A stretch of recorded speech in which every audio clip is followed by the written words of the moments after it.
केवल वोट दे देना लोकतंत्र नहीं, इसे बचाए रखने के लिए समझदारी से वोट करें। अगले महीने 5 राज्यों में विधानसभा चुनाव होने हैं। मतदाता एक बार फिर अपनी सरकार का चुनाव करेंगे। लोकतंत्र में चुनाव का बहुत महत्व है। यही एक मौका है जब जनता अपनी पसंद के उम्मीदवारों को अपने प्रतिनिधि के रूप में चुनती है। भारत में यह मौका हर 5 साल में एक ही बार आता है, इसलिए जनता से उम्मीद की जाती है कि वह अपनी पसंद के साथ अपनी जरूरतों को पूरा करने वाले प्रतिनिधि का ही चुनाव करे। लोकतंत्र का मूलभूत गुण असहमति वोट के अधिकार का प्रयोग करते हुए ज्यादा प्रासंगिक हो जाता है, क्योंकि जरूरी नहीं कि जो मुझे पसंद है वह किसी और को भी पसंद हो। इसलिए चुनाव में एक से ज्यादा उम्मीदवार खड़े किए जाते हैं। कोई भी जागरूक नागरिक यह जानता है कि लोकतंत्र में वोट की क्या कीमत है। वोट का अधिकार ही वह बुनियादी अधिकार है जो लोकतंत्र में हमारी हिस्सेदारी और हमारे नागरिक अधिकारों को सुनिश्चित करता है। लेकिन इतिहास गवाह है कि यह बुनियादी अधिकार भी महिलाओं को लंबी लड़ाई के बाद हासिल हुआ। सवाल उठता है कि लोकतंत्र की प्रक्रिया में राजा को रंक और सड़क पर चलते भिखारी को राजा बनाने की ताकत रखने वाला अधिकार जो इतना महत्वपूर्ण है, वह जनता को हासिल कैसे होगा। एक आम समझ है कि पूरी दुनिया में एक समान मानसिकता है कि जिसके पास अधिकार है वह उनको आसानी से नहीं छोड़ना चाहता। तो फिर उन्होंने अपने ही खिलाफ इस्तेमाल किया जा सकने वाला यह औजार जनता को कैसे दे दिया। दुनिया के हजारों सालों के इतिहास में राजा 2 ही तरह से चुनते चले आ रहे हैं। पहला उत्तराधिकार के माध्यम से और दूसरा युद्ध के माध्यम से। इन दोनों ही माध्यमों में आम जनता को ही कहीं पर भी शामिल नहीं किया गया। तुलसीदास ने इसको रामचरितमानस में और बेहतर ढंग से समझाया है। वे कहते हैं कि कोई नृप होए हमें कहानी। उन्होंने जिस समय रामचरितमानस में इस चौपाई को लिखा था वह देश और दुनिया में ऐसे ही राजाओं का दौर था। विचारकों के दिमाग में अभी तक लोकतंत्र या फिर जनता को अधिकार देने का विचार नहीं आया। आधुनिक लोकतंत्र के विचार की अवधारणा की शुरुआत ग्रेट ब्रिटेन से मानी जाती है, जिसने सबसे पहले अपने यहाँ जनता को वोट के माध्यम से अपने प्रतिनिधि चुनने का अधिकार दिया। ब्रिटेन से निकला एक विकल्प पूरी दुनिया में प्रसिद्ध हुआ और आज के समय में दुनिया के ज्यादातर देशों में लोकतांत्रिक प्रणाली है और वहां सरकार जनता के वोटों के माध्यम से चुनी जाती है। भारत के संदर्भ में देखें तो इसकी शुरुआत 1935 में गवर्नमेंट ऑफ इंडिया बनने के बाद से ही हुई, जिसके बाद हुई वोटिंग में भारत के राजे महाराजों सहित तमाम रईस लोगों को वोटिंग का अधिकार दिया गया। लेकिन यह सब अंग्रेजों के द्वारा बनाई गई प्रणाली से हो रहा था। अंग्रेजों की बनाई यह व्यवस्था 1952 में हुए पहले चुनाव तक लागू रही। 1952 में हुए आजाद भारत के पहले चुनाव में देश के हर नागरिक को बिना किसी भेदभाव के यह अधिकार दिया गया। पहले चुनाव के समय मतदान करने के लिए जो प्रतिबंध लगाया गया था वह उम्र का था, जिसके तहत 21 साल से कम उम्र का कोई भी व्यक्ति वोट नहीं कर सकता था। भारत दुनिया का इकलौता ऐसा देश है जिसने लोकतांत्रिक प्रक्रिया को अपनाने के बाद पहले ही चुनाव में महिलाओं सहित सबको वोटिंग का अधिकार दिया था।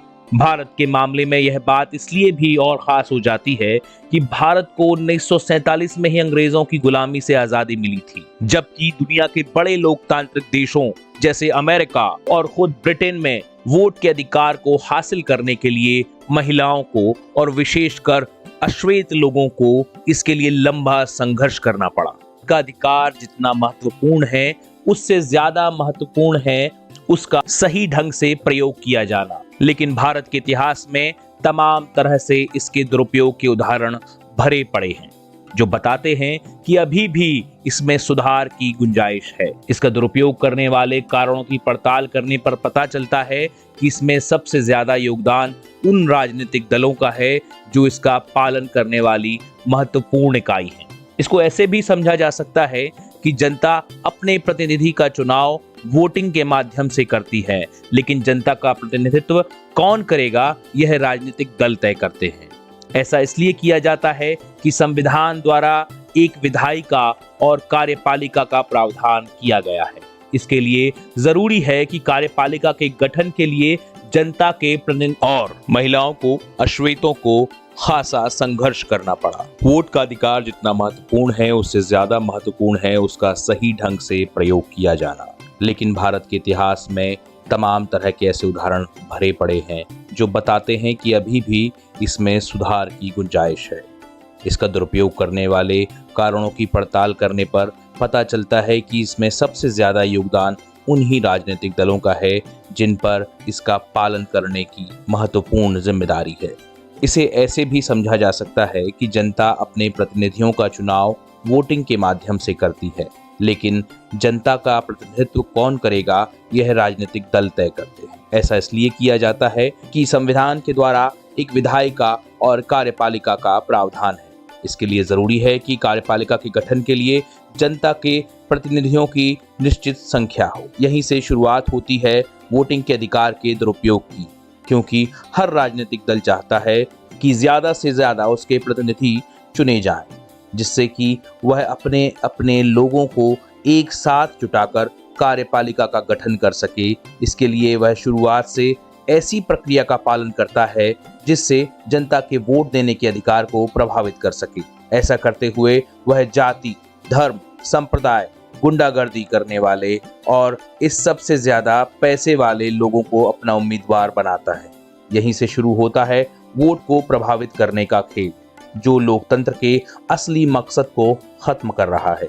इन सब वजहों को मिलाकर आज आम आदमी के लिए किसी भी प्रकार के चुनाव में भाग लेना दिन प्रतिदिन महंगा होता जा रहा है और लोकतंत्र अपने मकसद को खोकर महज कुछ अमीर लोगों के सत्ता में बने रहने की जुगाड़ बनकर रह गया है। ये वही लोग हैं जिनका देश के संसाधनों के बड़े हिस्सों पर कब्जा है और वही लोग पूरे सिस्टम को अपने हिसाब से चला रहे हैं। आम जनता केवल 5 साल में एक बार वोट देने तक महदूद है और इसी वोट देने को हम लोकतंत्र समझ बैठे हैं, जबकि लोकतंत्र का असली मकसद इससे कहीं ज्यादा है, जो सबको समान भागीदारी से लेकर समान हिस्सेदारी तक सुनिश्चित करता है।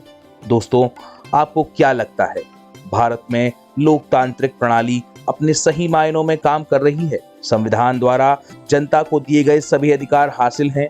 क्या वे स्वतंत्र रूप से अपने निर्णय ले सकते हैं बिना किसी से प्रभावित हुए, या फिर वह महज 5 साल में एक बार वोट देने के लिए ही बनी है, जिसे इस बात से फर्क नहीं पड़ता कि सरकार उसके हक और अधिकार को सुनिश्चित करने के लिए क्या कर रही है?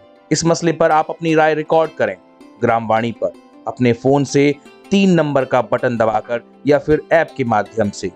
आप भले ही मुद्दे के पक्ष में हो या विपक्ष में, लेकिन आपका बोलना जरूरी है, क्योंकि बोलेंगे तो बदलेगा।